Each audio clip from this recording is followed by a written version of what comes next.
오늘 다룰 주제는 거듭남이고요. 거듭남이라는 것이 좀 굉장히 중요한 타이밍이 있어요, 사실은. 우리가 복음을 믿고, 자신이 하나님 복음을 믿고 그리스도인이라고 생각하는 많은 사람들 중에서 실제로는 거듭나지 않은 사람들이 있고, 거듭나지 않았다는 것은 그들의 믿음이 올바르지 않다는 뜻이죠. 그래서 우리가 정말로 하나님 앞에 진실한 믿음을 가진 사람인가, 우리가 정말로 하나님 나라에 갈 수 있는가, 이런 걸 살피기 위해서 우리는 거듭남이라는 주제를 반드시 살펴봐야 돼요. 좀 자세히 여러 가지 이야기를 드려보겠습니다. 먼저 아실 것은 이 생명이라는 주제에 대해서 좀 아셔야 될 것 같아요. 제가 지금까지 복음을 전하면서 어떤 주님을 믿고 심판을 피하고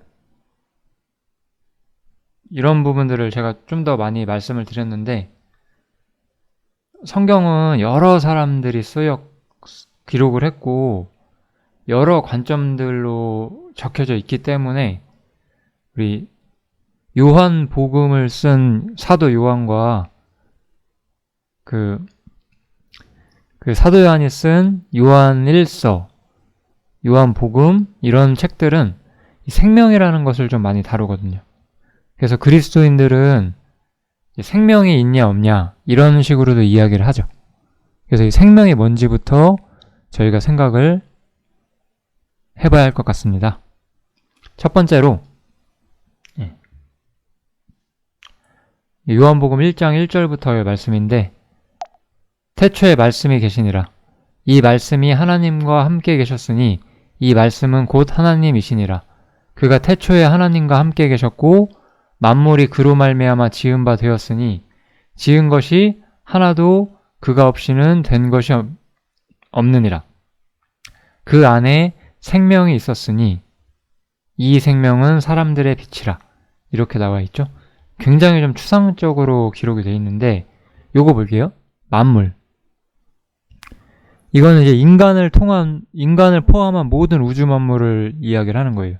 이 우주 만물은 그로 말미암아, 여기선 예수님인데, 예수님으로 말미암아 지은 바 되었다, 창조되었다, 이렇게 성경은 말을 하고 있거든요.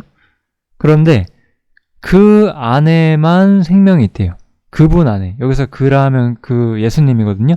그분 안에, 그 안에 생명이 있었다, 이렇게 얘기를 하죠. 이게 제일 중요한 거예요. 우리도 지금 살아있잖아요. 그리고 동물도 살아있고 식물도 어떤 점에서는 살아있죠. 그런데 성경은 무엇라고 말을 하냐면 그 예수님 안에 생명이 있었다라고 말을 해요.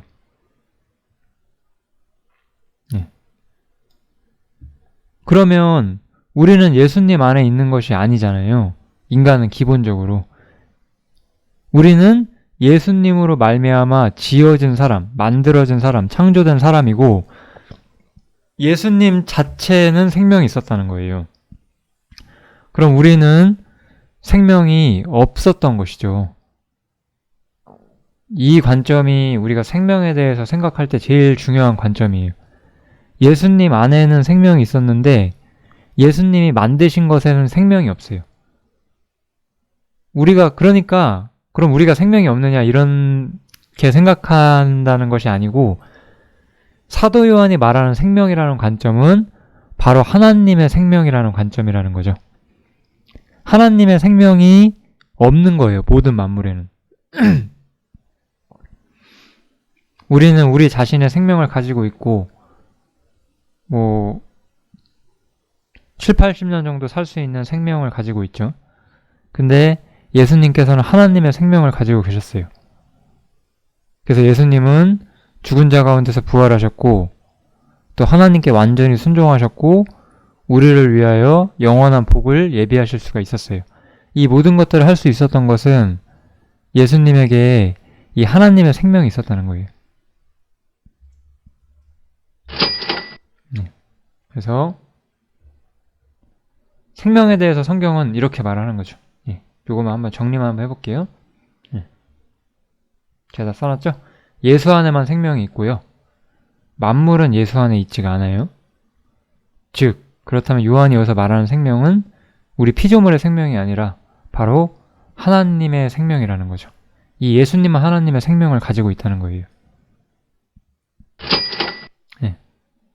또 아까 빛이, 이 생명은 하나님의 빛이라고 했잖아요. 그래서 빛은 뭐죠? 빛은 우리가 무언가를 볼 수 있게 해주는 거잖아요. 그래서 예수 안에 있는 생명이 예수님의 어떤 거룩하고 신적인 본성을 우리들에게 보여줘요. 즉, 우리는 빛이 우리가 세상을 볼 수 있게 해주는 것처럼 예수님을 통해서 하나님을 알아볼 수 있게 되는 거예요. 그래서 우리가 예수님의 신적인 본성을 올바로 볼 때 우리는 하나님을 진실로 알게 되죠. 그래서 요한복음 14장 9절에 보면은 이런 말씀이 있어요. 나를 본 자는 아버지를 보았거늘 어찌하여 아버지를 보이라 하느냐. 지금도 예수님을 믿는다고 하고 복음을 믿는다고 하는 많은 사람들이 자신은 하나님에 대해 잘 모르겠다라고 많이 이야기를 하세요.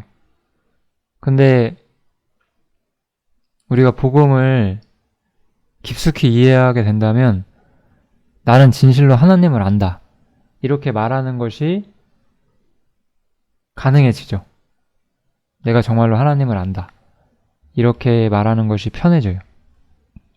그게 정말로 가능한 거예요. 이런 상태가 돼야 우리가 어떤 점에서 거듭남으로 인한 완전한 어떤 하나님의 보관에 들어온다고 할 수가 있죠. 물론 이제 이렇게 바로 되는 건 아니지만 분명한 것은 이렇게 될 수 있는 씨앗이 우리 안에 있어야만 한다. 이게 제가 오늘 거듭남에서 다루는 어떤 주제라고 할 수가 있겠죠. 네. 그래서 하나님을 아는 것이 제일 중요한 거예요. 우리 하나님을 안다는 것은 하나님에 관하여 안다는 것하고는 좀 다른데 사람이 뭐 신학이나 성경을 공부해가지고 뭐 하나님은 뭐 이게 예를 들어 조직신학 같은데 책 보면 뭐 하나님의 속성에서 뭐 영원하심, 영이심, 뭐 편재하심 뭐 이런 게 나오거든요. 그런 걸 우리가 배운다고 우리가 하나님을 아는 건 아니잖아요. 우리가 어떤 뭐 예를 들어 귤을 먹는다고 쳐요. 그러면 우리가 뭐 귤에는 뭐가 들었고 뭐 모양을 어떻고 이런 거 공부로 많이 배울 수 있잖아요. 근데 그렇게 많이 배우는 것과 귤을 정말로 먹어서 그 맛을 아는 거는 전혀 다른 거잖아요. 귤은 되게 시콤달콤하다 뭐 이렇게 예를 들어 말을 우리가 책에서 봤다고 했을 때 그게 무슨 맛인지 우리는 전혀 알 수가 없잖아요. 하나님을 안다는 것은 우리가 귤을 정말 먹어보는 것과 비슷한 거예요. 어떤 외적으로 성경을 학문으로서 신학으로서 공부한다고 해서 하나님을 전혀 알 수가 없어요. 그냥 그것은 하나님에 관하여만 아는 거죠. 우리는 복음을 통해서 하나님을 진짜로 알게 되는 거죠. 여기서 우리가 하나님 안다는 말은 그래서 하나님을 어떤 경험하는 문제라고도 할 수 있죠. 여기서 또 경험한다는 것이 무슨 초자연적인 체험을 말하는 건 절대 아니고요. 그래서 요한일서 5장 10절에 보면 이런 구절이 나오죠. 하나님의 아들을 믿는 자는 자기 안에 증거가 있고 자기 안에 증거가 있어요. 어떤 하나님에 대한 자신의 신앙에 어떤 먹구름이 없는 거죠. 하나님과 자신 사이에는 어떤 그 가로막고 있는 먹구름이 없게 되는 거예요. 자신이 하나님을 믿는 사람이고 자신이 하나님의 편에 선 사람이라는 것에 대해서 스스로 커다란 확신을 가지게 되죠.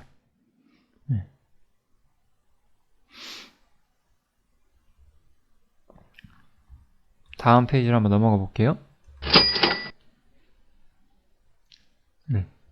또 이런 말씀이 나오죠. 하나님이 우리에게 영생을 주신 것과 이 생명이 그의 아들 아래 있는 그것이니라. 아까 우리 예수님 안에 생명이 있다고 했잖아요. 하나님께서 우리에게 영생을 주신대요. 이게 복음이었어요. 우리는 죄사함을 받고 예수 그리스도와 함께 부활한 자리에 들어감으로써 영생을 소유하게 되는데, 이 영생이 원래 뭐였어요? 이 생명은 그의 아들 안에, 예수님 안에 있던 그것이에요. 예수님 안에 있던 그 영생을 우리가 소유하게 된 거죠. 그래서 성경은 이렇게 말하는 거예요. 아들이 있는 자에게는 생명이 있고 하나님의 아들이 없는 자에게는 생명이 없느니라. 예, 이렇게 될 수밖에 없죠. 우리는 단순히 그냥 예수님을 믿는다, 그러면 천국 간다, 그러면 하나님 나라 갈 수 있다, 이런 것이 아니고, 하나님의 아들을 소유한 자에게는 하나님의 아들의 생명을 소유한 사람들이 되기 때문에 이 생명이 우리를 영원한 하나님의 나라로 인도하여 주는 거죠. 네. 그래서 진실된 그리스도인들은 하나님의 아들의 생명을 이렇게 소유한 사람들이에요. 네. 그래서 좀 이제 거듭남에 대해서 본격적으로 살펴볼게요. 그래서 좀 불완전한 믿음의 예가 나오는데, 이게 거듭남이 요한복음 3장에 나오거든요. 그래서 그 3장 바로 직전에 이런 구절이 나와요. 6월절에 예수께서 예루살렘에 계시니 많은 사람이 그 행하시는 표적을 보고 그 이름을 믿었으나 예수는 그 몸을 저희에게 의탁지 아니하셨으니 이는 친히 모든 사람을 아심이요. 예. 여기서 의탁지 않았다는 말은 그들을 인정하지 않았다는 말이거든요. 그래서 잘 보시면 예수님께서 예루살렘에서 많은 표적을 행했어요. 병을 고치시고 이스라엘에게 복을 주시는 많은 행동을 하셨거든요. 그래서 많은 사람들이 그걸 보고 믿었대요. 그렇지만 예수님께서는 자신을 그들에게 의탁지 않았다. 예수님은 그들을 인정하지 않으셨다는 뜻이거든요. 네. 이들은 어떤 예수님이 하시는 표적을 보고 믿었는데 이들의 믿음은 하나님 앞에서 인정받지 못했어요. 왜냐? 이게 거듭나지 않았기 때문이에요. 그래서 요한복음 3장에서 이제 예수님과 니고데모가 대화를 해요. 이 니고데모라는 사람이 아까 2장에서 그 예수님의 표적을 보고 어떤 믿고자 했던 사람이었다는 건 분명하거든요.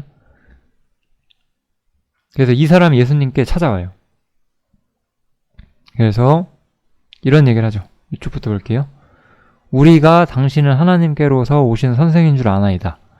하나님께서 함께 하시지 아니하시면 당신의 행하시는 이 표적을 아무라도 할 수 없음이니이다.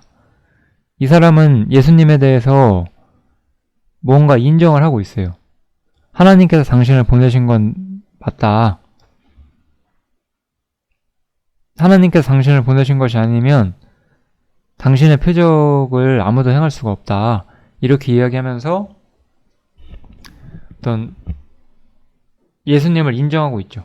그렇지만 이 사람은 예수님과 진정 개별적인 관계를 갖고 어떤 그분의 생명을 소유한 상태는 아닌 거예요, 분명히. 많은 사람들이 지금 예수를 믿는다고 하고 교회에 다니고 기독교인으로 자처하지만 이런 사람들이 수두룩하죠, 실제로는.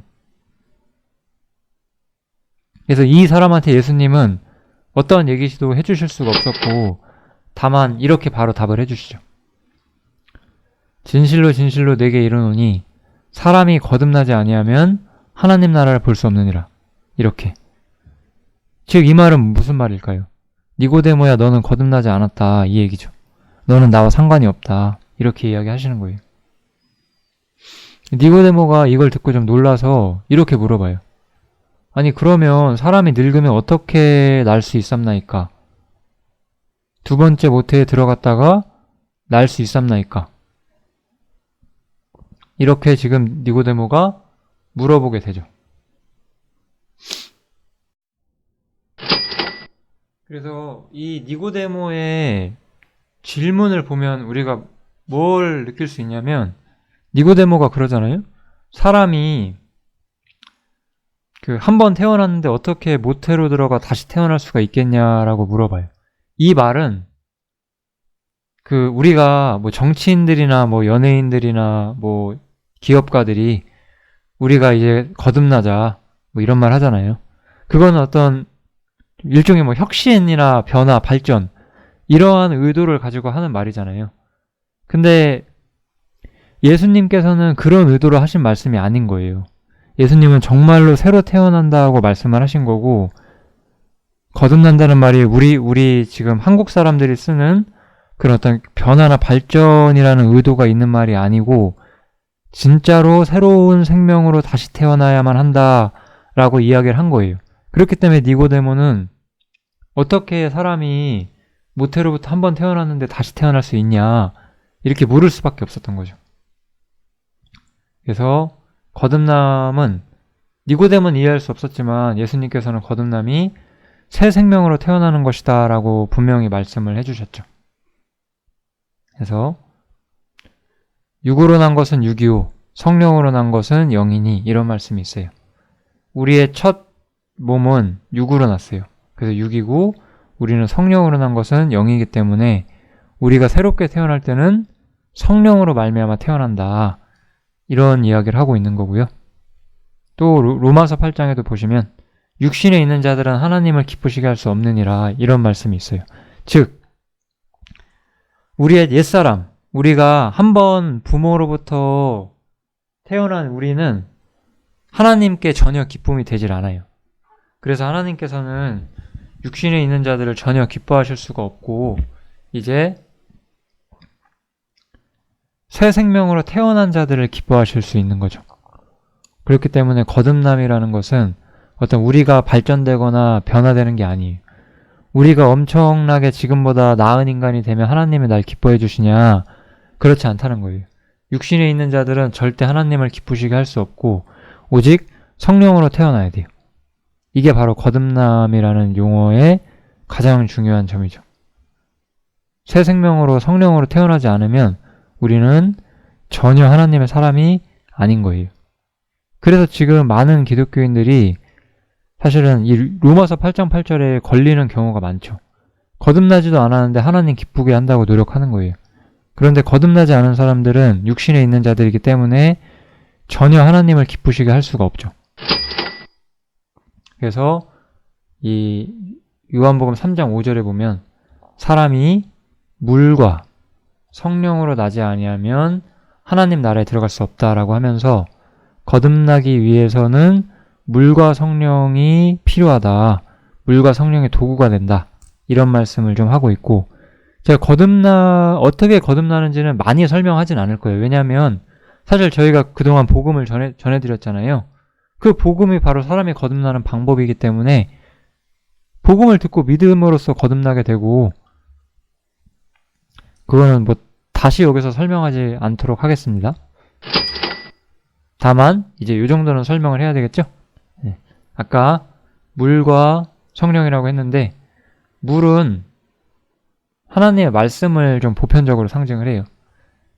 그래서 이 베드로 전서 1장에 보면 너희가 거듭난 것이 썩어질 씨로 된 것이 아니라 썩지 아니할 씨로 된 것. 씨가 달라져 있대잖아요. 씨가. 즉 이것이 썩어질 씨는 아담의 생명, 썩지 아니할 씨는 예수님의 생명이에요. 이것이 뭘 통해서 이렇게 썩어질 씨에서 썩지 아니할 씨로 되냐면 하나님의 살아있고 항상 있는 말씀으로 된다는 거예요.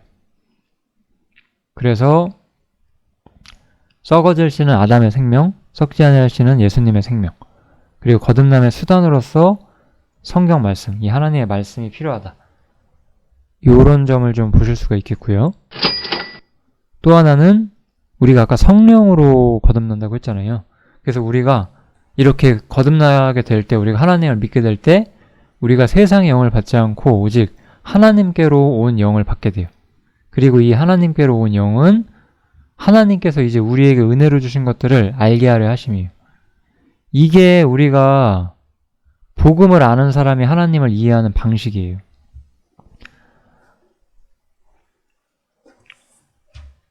우리가 아까 하나님에 대해서 신학적으로 아는 것보다 실제적으로 아는 게 중요하다고 했잖아요. 귤을 먹는다고 해도 귤이 어떤 음식인지를 책에서 찾아보는 것보다 실제로 먹어보면 많은 걸 알 수 있죠. 뭐 갈증도 해소시켜줄 수 있고 맛있고 뭐 시원하고 뭐 여러 가지 느끼는 게 있을 거잖아요. 그런 식으로 우리는 성령님이 우리 안에 계셔야지만 우리 삶 속에서 우리에게 주신 것들이 무엇인지 우리는 하나하나 알아가게 돼요. 그래서 이 구절이 굉장히 중요하고, 성령, 즉 하나님의 영을 받았기 때문에 우리는 하나님께서 우리에게 주시는 것들을, 특히 은혜로 주시는 것들을 우리가 정말로 알 수 있다. 이렇게 생각하시면 될 것 같아요. 그래서 우리는 하나님의 본성을 소유한 사람이라고 할 수가 있어요. 우리가 뭐 이런 거 있잖아요. 강아지가 고양이가 될 수 없고 고양이가 강아지가 될 수 없겠죠. 생명은 그 생명에 합당한 본성을 가지고 있거든요. 우리가 하나님의 생명을 소유했다는 것은 또한 하나님의 본성을 소유하게 되었다는 것을 뜻해요. 이거는 이제 거듭남의 결과라고 할 수가 있어요. 제가 이 얘기를 하는 이유는 나도 정말 이러한 것들에 공감할 수 있고 나도 정말 이러한 생명과 본성을 내가 소유했는지 그것을 우리가 생각해 봐야 하기 때문에 그런 거예요. 어떻게 거듭나는지는 제가 복음을 이미 말씀드렸기 때문에 길게 말할 필요가 없지만 거듭난 사람은 이렇다라고 제가 말씀을 드림으로써 나도 정말 똑같이 그런가 그것을 생각해 보시면 좋을 것 같습니다.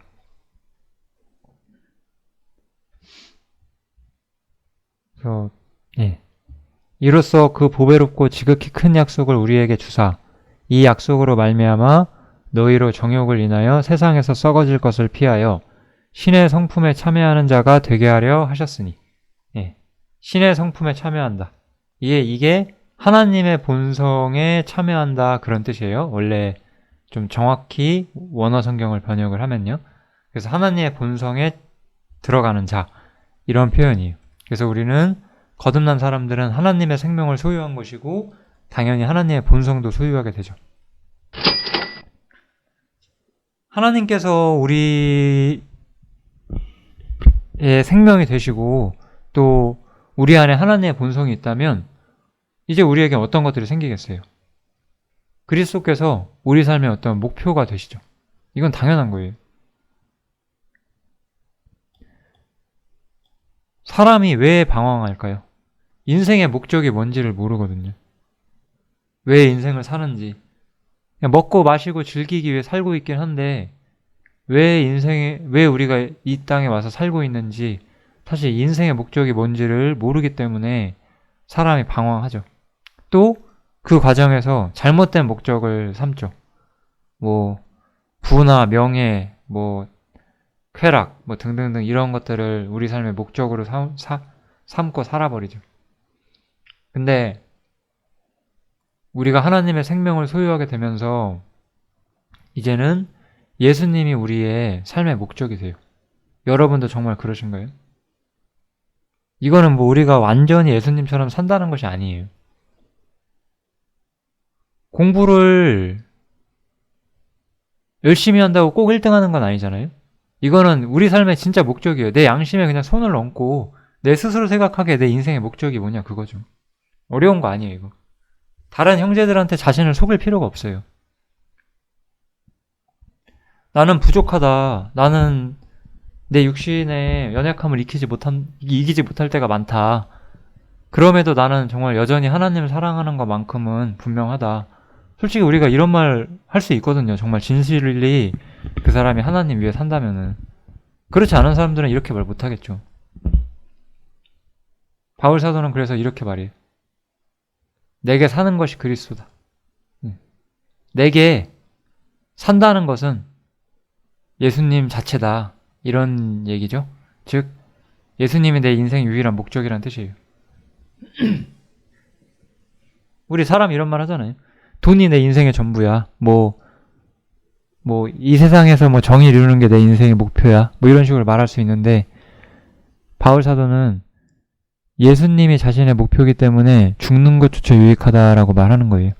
왜냐면 우리의 인생은 죽음으로 끝나는 것이 아니라 죽었을 때, 우리의 첫사람, 옛사람이 죽었을 때 비로소 하나님을 만날 수 있게 되기 때문에 죽는 것조차도 유익하고 내 인생의 목표는 그리스도다. 이렇게 말할 수가 있겠죠? 그리고 신앙적으로 우리가 온전한 자리에 서 있다면 이런 말도 따라할 수 있겠죠. 그는 흥하여야 하겠고 나는 쇠하여야 하리라. 주님이 높아지시고 나는 주님을 높이는 그릇이 되기 위해서 낮아지기를 바라는, 인간은 이런 거 안 좋아하거든요. 저도 어떤 명목상의 기독교 교회들도 몇 군데 가보고 했지만 이런 사람들이 없었어요. 다 자기를 높이려고 하고, 물론 입으로는 하나님 높이려고 하죠. 입으로는 예수님 높인다고 하면서 실제로 정말 하나님 영광에 관심이 없는 사람들로 가득 차 있었어요.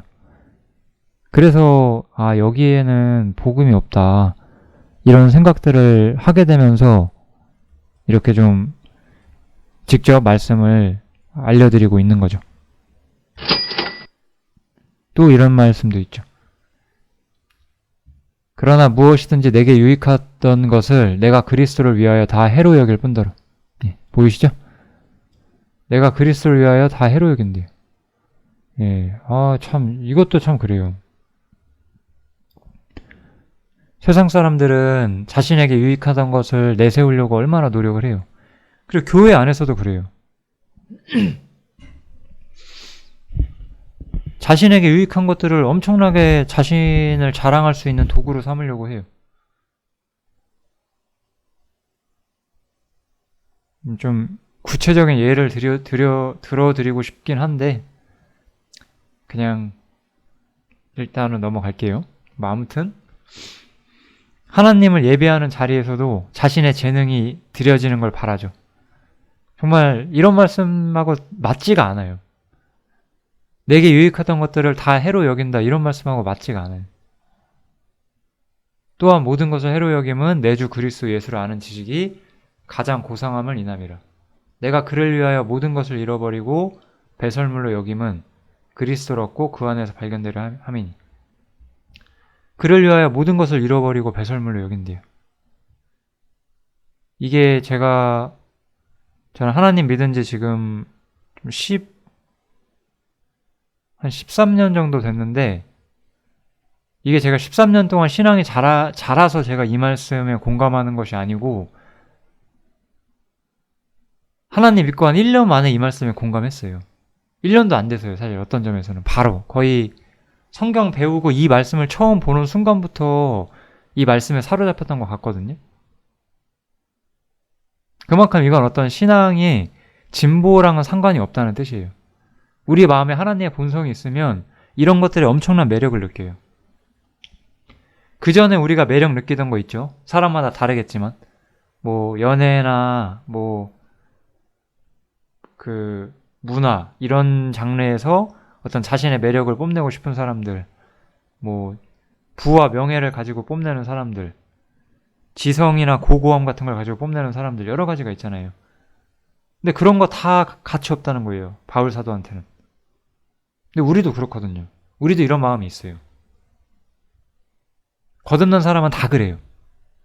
난 안 그런데 나 왜 안 그러지? 나 거듭나지 않았나? 반드시 생각해 보셔야 돼요. 그것이 우리의 영혼을 위해서 훨씬 더 유익한 거예요. 또 우리가 올바로 살려고 율법을 생각하다 보면 또 이런 점도 깨닫게 돼요. 나에게는 속사람이라는 것이 있구나. 나는 하나님 앞에 선하게 살고 싶은데 실제로는 잘 못할 때가 많거든요. 그럴 때 알게 돼요. 어쨌든 내가 이렇게 하나님을 위해서 살고 싶어하는 이유는 내 안에 속사람이 있기 때문이구나. 이렇게 성경은 사람에게 속사람이 있다고. 제가 아까 말씀드렸죠? 하나님의 생명이 우리 안에 있다고. 속사람이 우리에게 있다. 성경은 이런 식으로도 좀 표현을 해요. 또 여기도 나오죠? 그 영광의 풍성을 따라 그의 성령으로 말미암아 너희 속사람을 강건하게 하래요. 우리 속사람이 있어요. 예수님의 생명과 본성이 들어있는 우리의 속사람. 또 성경에는 옛사람과 새사람이라는 개념도 나오죠. 옛사람은 우리가 거듭나기 전의 사람, 새사람은 거듭난 이후의 사람이다라고 그냥 좀 단순하게 일단 생각해 두셔도 괜찮아요. 그래서 우리가 알거니와 우리 옛사람이 예수와 함께 십자가에 못 박힌 것은, 우리 옛사람은 예수와 함께 십자가에 못 박혀 죽었죠. 대신에 너희는 썩어져가는 구습을 쫓는 옛사람을 벗어버리고 이제는 의와 진리와 거룩함으로 지으신 받은 새 사람을 입어라. 새 사람을 우리가 이미 소유했고, 입으라는 말은 그러한 행실로 무장하라는 거죠. 우리에게 새 사람이 있기 때문에 새 사람에 맞는 어떤 삶의 모습을 갖도록 해라. 이렇게 이야기를 하는 거예요. 여기도 나오죠? 너희가 서로 거짓말 말라. 옛사람과 그 행위를 벗어버리고. 옛사람에게는 또 옛사람의 행위가 있었기 때문에 옛사람과 그 행위를 같이 벗어버려야 되겠죠? 그리고 새 사람 우리가 입었다. 이렇게 얘기를 하면서 새 사람을 입은 사람답게 또 살아가야 할 것을 또 말씀을 하고 있죠. 그래서 성경에서는 이런 말이 있죠. 하나님의 말씀을 받은 사람들을 신이라 하셨거든. 이런 말씀이 있거든요. 그러면 우리가 하나님의 말씀을 받은 사람들인데 하나님의 말씀을 받은 사람들을 신이라 하셨대요. 그럼 우리가 뭐 신처럼 전능하거나 전지한가요? 우리가 뭐 모든 걸 할 수 있는 능력이 있고 그런 건 아니잖아요. 즉 하나님의 말씀을 받은 사람들을 신이라 하신다고 할 때 왜 이런 말을 할 수가 있을까요? 이것은 결국 하나님의 본성과 그 하나님의 마음을 우리가 소유하게 되었다는 거예요. 우리는 뭐 전능하신 하나님처럼 된 건 아니지만 하나님의 본성과 그 어떤 마음을 우리가 받은 사람들이 된 거라는 거죠. 그래서 우리는 거듭나기 전, 하나님을 알기 전과는 전혀 다른 어떠한 관점과 어떤 가치관, 어떤 인생관, 이런 것들을 가지고 살 수가 있게 되는 거예요. 하나님의 어떤 아들이었던 예수님과 같은 그런 마음, 가치관, 인생관, 이런 것들이 우리 영혼 안에 심겨져 있게 된 거죠. 그래서 우리는 십자가 외에는 자랑할 게 없게 돼요, 사실은. 이것도 사실 누구나 다 이렇게 돼요. 모든 그리스도인들은요. 내게는 우리 주 예수 그리스도의 십자가 외에 결코 자랑할 것이 없으니 그리스도로 말미암아 세상이 나를 대하여 십자가에 못 박히고 내가 또한 세상을 대하여 그러하니라. 우리 예수님이 어떻게 죽으셨나요? 십자가에 못 박혀 죽으셨죠? 세상이 예수님을 사랑하지 않았기 때문에 예수님을 십자가에 못 박아서 죽이죠. 그런데 우리가 세상에서 내 인생의 어떤 세상적인 목표를 위해 살 수가 있을까요? 나의 주님이신 예수님을 못 박은 이 세상에서 우리가 나의 꿈을 이루며 살자, 그렇게 하는 것이 과연 편한 일일까요? 하다못해 우리가 뭐 일본을 굉장히 안 좋아하는데 좀 전체적으로 정말로 나의 주님이 이 세상에서 거절당하고 십자가에 못 박히신 거라면 나 또한 세상과 예수님처럼 그런 관계를 맺는 건 똑같은 거죠. 그래서 성경에서 바울사도 이렇게 말하는 거예요. 그리스도로 말미암아 세상이 나를 십자가에 못 박고 나도 또한 세상을 십자가에 못 박았다. 이게 그런 식으로 말한 거거든요. 서로 원수가 되었다, 이런 뜻이죠. 세상과 그리스도인들은 같이 갈 수가 없어요. 이 말씀 잘 한번 생각해 보시면 좋을 것 같고요. 더 쉬운 야고보서 4장에도 이런 구절이 있죠. 세상과 벗된 것이 하나님의 원수임을 알지 못하느냐. 무슨 긴 말이 필요 없어요, 이런 구절에는. 너무나 확고하기 때문에 다른 사람한테 뭐 쪼고쪼고 핑계 대실 필요가 전혀 없어요. 내가 정말 세상이 하나님의 원수라고 생각하지 않는다면은 나는 문제가 있는 거예요, 지금. 그냥 이거는 너무나 당연한 말씀이기 때문에 뭐 이런 거는 우리가 그리스도인들에게 설득시켜야 되는 말씀이 아니거든요. 쉽게 알 수가 있는, 바로 우리가 이해할 수 있는 그러한 말씀이죠. 네. 우리는 하나님께 속한 사람이 되었어요. 너희가 세상에 속하였으면 세상이 자기의 것을 사랑할 터이나, 다 자기 걸 사랑하잖아요. 너희는 세상에 속한 자가 아니요 도리어 세상에서 나의 택함을 입은 자인 고로, 이제 하나님께서 택하시고 우리가 하나님께 속한 사람이 됐기 때문에 세상이 너희를 미워한다. 성경은 이렇게 되었다고 우리한테 이야기를 해주죠. 요한복음 15장 19절에 보면 이렇게 우리가 하나님께 속한 사람이고 세상과 관련이 없는 사람들이다. 이렇게 이야기를 해줍니다. 우리가 이렇게 하나님의 생명과 마음을 소유한 사람들이에요. 그래서 바울 사도는 또 이런 말 하죠. 우리가 그리스도의 마음을 가졌느니라.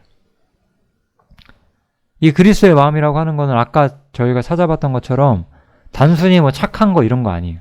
인간적으로 착하거나 뭔가 봉사나 희생이 투철하거나 이 정도 수준으로는 그리스도의 마음을 가졌다고 할 수가 없고, 아까 우리가 찾아봤던 그런 전적으로 하나님의 편에 서서 세상과 원수되는 것, 이런 것들이 우리에게 전부 다 있어야지만 우리가 그리스도의 마음을 가졌다고 할 수 있죠. 사실 그러한 상태에서 원수를 사랑할 때 우리는 정말 그리스도의 마음을 표현하는 사람들이 되는 것이고요. 마지막으로 6절만 한번 찾아볼게요. 너희가 믿음에 있는가? 너희 자신을 시험하고 너희 자신을 확증하라. 예수 그리스도께서 너희 안에 계신 줄을. 우리가 알아야 되는 건 이거예요. 예수께서 내 안에 계신 것. 사실 이 한마디로도 우리는 많은 걸 설명할 수 있어요. 예수께서 정말 내 안에 계신다면 우리의 삶이 어떨까요? 뭐 그것 때문에 우리가 완전해지진 않아요. 그런데 예수께서 내 안에 계신다는 걸 매일 생각하고 사는 사람과 그렇지 않은 사람은 너무나 다른 인생을 살게 돼요. 그거는 그 사람의 영혼의 시작점이 다른 거예요. 내가 무언가를 하려고 할 때 내 안에 계신 예수님께서 내 양심에 책망을 하시고 교훈을 주시면 우리는 더 이상 세상 사람처럼 살 수가 없거든요. 그런데 예수가 우리 안에 계신 걸 모른다. 그렇다면 우리는 이전하고 똑같이 사는 거죠. 그게 정말 큰 차이를 만들어내는 거예요. 또한 바울 사도가 왜 이 말을 하냐면, 이 고린도 후서를 고린도 성도들에게 보낸 건데, 이 편지를 받은 이 고린도 성도들이 바울 사도를 판단했어요. 우리 아까 바울 사도의 말을 많이 봤잖아요. 그 사람은 세상에서 자기가 십자가에 못 박혔다 그랬고, 세상을 배설물로 여긴다 그랬고, 세상이 자신의 원수라고 이야기를 했어요. 그런 걸 전하니까 이 고린도 교인들이 싫었던 거예요. 그랬는데 바울 사도는 물어봐요. 너희가 믿음에 있는가? 정말 너희 자신을 시험해보라고. 정말 믿음에 있으면 너희도 나와 같은 마음을 갖게 될 거 아니냐. 왜 그런 마음을 갖게 되냐. 예수 그리스도께서 너희 안에 계시기 때문이 아니냐. 이렇게 이야기를 하는 거거든요.